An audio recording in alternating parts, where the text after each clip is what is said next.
All right, right here. So, oh, that happened quick.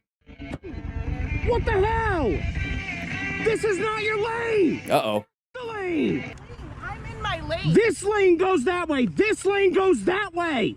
You're in the wrong lane. No, I'm not. You were in the wrong f***ing lane. Ay, ay, ay. It's true, though. Do you see what, Right? what this says? Look what this says. Do you Hey, see this hey, arrow?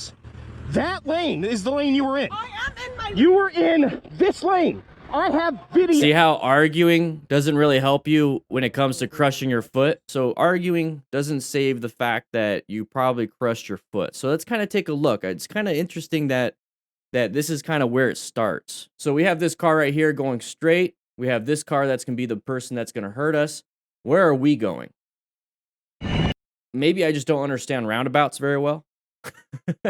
So this person is supposed to continue on, and we decided to go this way. This is the position we're in. We're going to go straight and exit through. We're kind of following this vehicle right here. This is where you guys can jump in and let me know your side. Okay, so I know a lot about my area, some of my laws, and some of the road strategies with what we have here. But this roundabout thing, I mean, there's so many different ways of doing it. There should only be one. What she did, she kind of crossed up. She was supposed to exit too, so he was assuming she was exiting. Anyways, we're going to move on. Grab yourself a rock form case. I have a little pop socket adapter. I absolutely love it. This is a magnet right here. It keeps your phone nice and secure. A lot better than some of the other competitors. So make sure you check them out. Links in the description. Automatic discount when you click that link.